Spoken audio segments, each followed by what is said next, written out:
అంటే లోక్సభ ఎన్నికలు జరుగుతున్న నేపథ్యంలో గతంలో ఒక చర్చ జరిగింది సార్, అంటే ప్రచారం కూడా జరిగింది. Bharatiya Janata party, BRS party రెండు పార్టీలు కాంగ్రెస్ పార్టీని ఎదుర్కోవడానికి ఏకం కాబోతూ ఉన్నాయి, పొత్తు పెట్టుకోబోతూ ఉన్నాయని చెప్పేసి. సో దాన్ని భారతీయ జనతా పార్టీ నాయకులు అందరూ కూడా అపోజ్ చేశారు.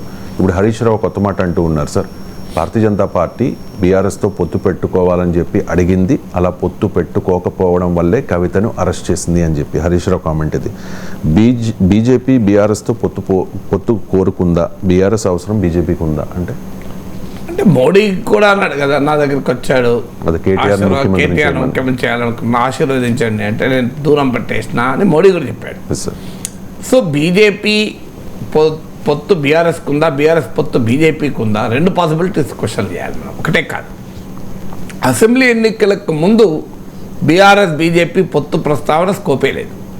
ఎందుకంటే అప్పుడు బీఆర్ఎస్తో పొత్తు అన్న పదం ప్రజలు అంగీకరించడానికి రెడీగా లేదు. అది బీజేపీ దెబ్బతించడానికి కారణమైంది కనుక అసెంబ్లీ ఎన్నికల సమయంలో అవకాశం లేదు.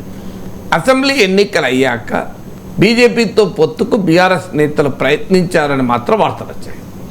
అందువల్ల బీజేపీ బీఆర్ఎస్ని అడిగిందా, బీఆర్ఎస్ బీజేపీని అడిగిందా తెలియదు, కానీ బీఆర్ఎస్ నేతలు బీజేపీతో పొత్తుకు ప్రయత్నించారు. నేను చెప్పడమే కాదు, బీఆర్ఎస్ నుంచి వెళ్ళిన దానం నాగేందర్ చెప్పాడు, టీవీ ఛానల్లో చెప్పాడు కదా, బీజేపీతో పొత్తు ఉంటుంది అని అన్నారు. కేటీఆరే చెప్పాడు, కేటీఆర్ చెప్పలేదు అని దాసో శ్రవణ్ అటాక్ చేశారు. సో బీఆర్ఎస్ నుంచి వెళ్తున్న వాళ్ళు ఇలాగే చెప్పవచ్చు, ఆ పాసిబిలిటీ కూడా ఉంది. కానీ నాకున్న సమాచారం వరకు కూడా బీజేపీతో పొత్తుకు బీఆర్ఎస్ ప్రయత్నించింది. ఎందుకు బీజేపీతో పొత్తు వల్ల బీఆర్ఎస్కి లాభం? ఎందుకు లాభము అంటే బీఆర్ఎస్ నేతలు బీజేపీలోకి వెళ్లకుండా అడ్డకట్ట అవుతుంది. బీఆర్ఎస్ బీజేపీ కలిస్తే ఖచ్చితంగా తెలంగాణలో అరిథమెటిక్ 37% బీఆర్ఎస్కి వచ్చింది ఓటింగ్, 14% బీజేపీకి వచ్చింది. అంటే 51% ఓటింగు ఈ రెండు పార్టీలకు వచ్చింది.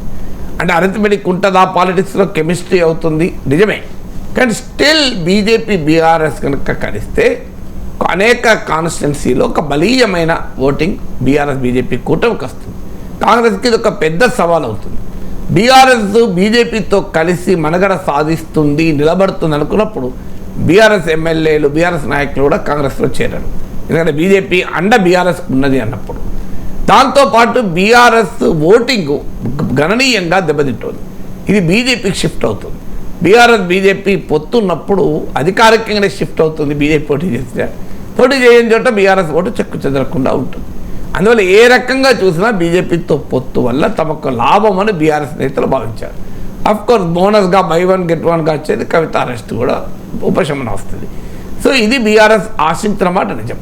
ఎందుకంటే బీజేపీతో పొత్తు వల్ల బీఆర్ఎస్కు అన్ని రకాల ప్రయోజనాలు ఉంటాయి. ఒక నష్టమైనా జరిగితే కొన్ని సెక్షన్ల ఓట్లు పోతాయని, అవి ఎలాగో పోతున్నాయి ఈ పార్లమెంట్ ఎన్నికల్లో, కొత్తగా పోయేది ఏంటి. సో ఇక బీజేపీకి లాభమా? బీజేపీలో కూడా ఒక వర్గం బీఆర్ఎస్తో పొత్తు పెట్టుకోవడం వల్ల మనం బలంగా కాంగ్రెస్ ఎదుర్కోవటానికి వీలవుతుంది అని ఒక వర్గం వాదించింది. కానీ ఇంకో వర్గం బీఆర్ఎస్తో పొత్తు పెట్టుకుంటే అది బీజేపీ అసెంబ్లీ ఎన్నికల సమయంలోనే బీఆర్ఎస్తో పొత్తు అనే అంశం దెబ్బతీసింది. ఇప్పుడు ఇంకా దెబ్బతీస్తుంది. తెలంగాణలో మనమే సెకండ్ ప్లేస్లో ఉండటానికి అవకాశం ఉంది. మోడీ ప్రభావం ఉన్న ఎన్నికల్లో మనమే సెకండ్ ప్లేస్లో పొజిషన్కి అవకాశం ఉన్నప్పుడు 2028కి మనమే అధికారంలోకి రావాలని ప్రయత్నించాలి తప్ప దెబ్బతింటున్న బీఆర్ఎస్కు ప్రాణం పోయడం ఎందుకు అని బీజేపీలో ఇంకో వర్గం భావించింది. అల్టిమేట్గా బీఆర్ఎస్తో పొత్తు పెట్టుకోకూడదు అనే వైఖరి జాతీయ నాయకత్వం తీసుకుంది. అందువల్ల పొత్తు విషయంలో బీఆర్ఎస్ నుంచి ప్రయత్నం జరిగిన మాట నిజం, బీజేపీలో ఒక సెక్షన్ కోరుకున్న మాట నిజం. కానీ అల్టిమేట్గా రెండు పార్టీలు పొత్తు పెట్టుకోకూడదని నిర్ణయించాయి. ఇక తర్వాత పొత్తు పెట్టుకోనందుకే కవిత అరెస్ట్ అయ్యారా? That is for anybody's guess.